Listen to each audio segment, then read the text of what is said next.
What up, fam? It's your girl Beta. Hey, how you doing? And I'm coming to you with another video today. It is like probably close to 10 o'clock here in Southern California. I've just got the kids off to bed, and where this video came from is a friend of mine who is non-monogamous actually asked me to record a video about this, or how I deal with this in my own life. And I thought it was a super interesting topic because it's not one that really comes up a lot, or one that I hear talked about often. And I find that interesting because music is such a big deal to most people, and I'm one of those kinds of people that music is a big deal to me. Music is like a major league, like, life need for me. Like, I remember my iPod broke, and actually it was interesting because it was like right when we were in the triad, and I was like, okay, like, I need to get my iPod back because I need my music, because music is very, very important to my, like, well-being and my sanity. Listening to music is like an act of self-care for me, and I know a lot of people that feel very similarly about that. And so the fact that this doesn't come up much, or it doesn't get talked about often in the non-monogamous community, I thought was interesting. And it wasn't even something that I had really thought about for myself until she asked me this question. And so let me just go ahead and get into it. And the question says, hey, not that you're having any shortage of poly topics for your YouTube, but I'm having a problem with the music I love and the toxic monogamy messages. I've been culling my playlist lately to get rid of toxic music.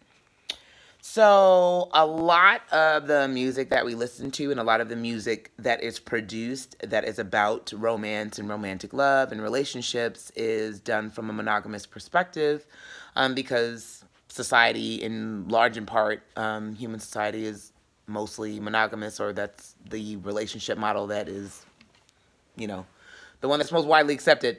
So a lot of music comes from that standpoint, and even music about non-monogamy still comes from a standpoint of non-monogamy. So like a person was cheating, or they're feeling conflicted because they're feeling feelings for someone else. Like, it's still from, even though that's music about non-monogamous feelings, but it comes from the lens of monogamy.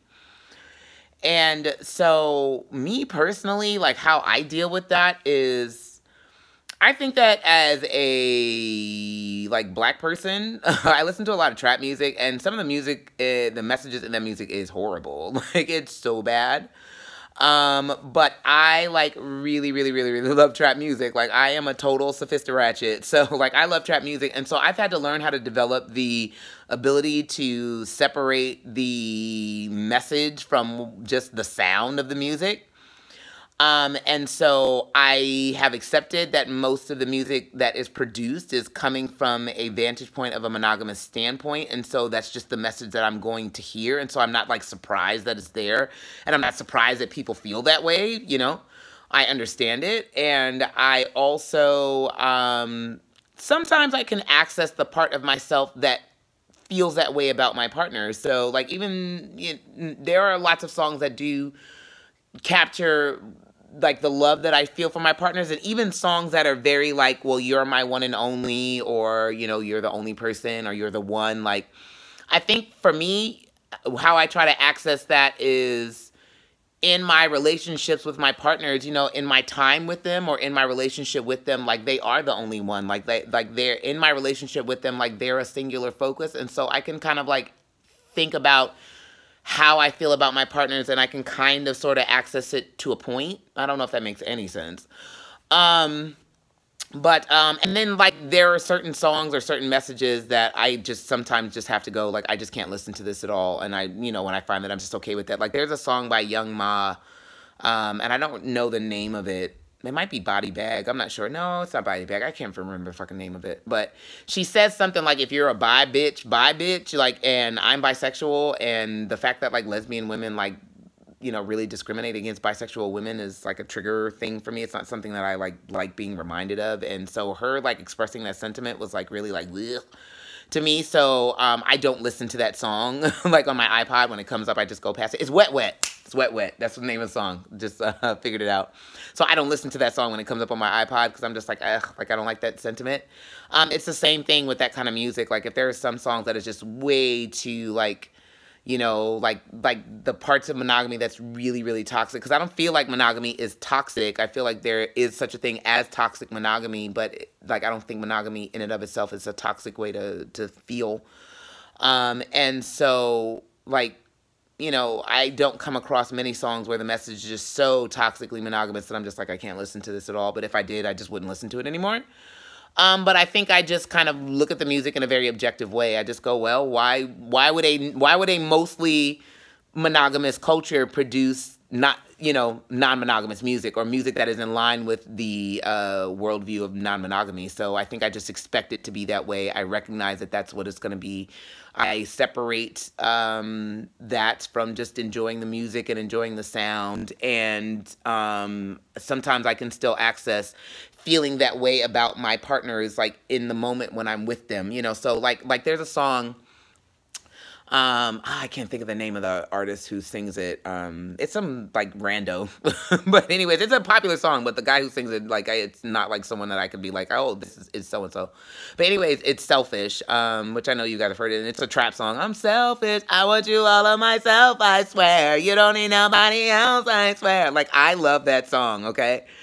And that song, when I listen to that song, I think of Jeanette, my girlfriend, because like at the time when I like discovered that song was at the time when I was like feeling like all these feelings for her, because I liked her. I was in love with her for a very long time before she like ever expressed any romantic interest in me.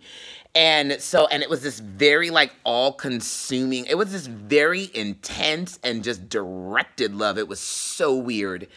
And so she was seeing someone at the time, and I was totally fine with that. Like, you know, there's nothing wrong with that. You know, that's not an issue. But I wanted that from her so much. Like, I wanted that kind of relationship with her so much, and I wanted her in that way so much that, like, you know, the thought of her, like, interacting with this other person was kind of like a kind of thought for me, because I was like, I want you so badly. Like, that's kind of how I felt. And so when that song came out, like, it resonated with me, and I immediately attached it to her. But at the same token, I don't feel that way about her. Like, I don't want her all to myself. I can't even have her all to myself. Like, she has a husband who I'm also in love with. Like, you know, so, like, I don't feel like I want her all to myself, but I can identify with feeling that selfishness about her, where I'm just like, I want you. Like, I want you. And so even though the music has those, like, those messages that I don't, like, fully agree with, I can still sometimes kind of access a little bit of the feeling in the message, and still kind of, you know, enjoy it, and still kind of enjoy that I do partially feel that way about my partners in individual moments when I'm with them, and just in general, like how I feel about them. And so it doesn't bother me. I think music is a space where I really just try to just allow myself to just enjoy it, you know, and however it presents itself. And I mean, obviously, if a message is just way too like caustic, I can't enjoy it. But for the most part, music is just a space where I'm just like, music is my space, or one of the spaces in my life where I'm just like, you know what, I'm just gonna enjoy it. Like, I don't feel like I do that with like TV. So, like, I don't watch a lot of reality shows. Like, you know, there are certain things where I'm just like, I don't want any parts of that. Like, you know, so I don't feel like I do that with TV, but with my music, I just go, you know what, I'm just going to enjoy it. And so that's how I kind of deal with that, as I go, I'm just going to enjoy it. I expect it to have a monogamous message because it's mostly being produced by monogamous people. And I, you know, I kind of like pick out the, what do they say? Pick out the meat, pick out the bones and digest the meat. Like, that's, I guess, like how I see it. So whatever it is that I like about the song, or whatever it is that I can access about the song to enjoy it, that's just what I access. So that's my answer for that question. I hope that was helpful. I'm sorry I couldn't come up with like anything more, like more like poly song suggestions. Like, I just don't have any of that, because it's just not a need. It's not something that I found that I needed. So anyways, like I said, I hope that was helpful and you enjoyed that. And I got this under 10 minutes, y'all. We're making progress. All right, anyways, have a great night. I will talk to you guys soon. Kisses. Bye.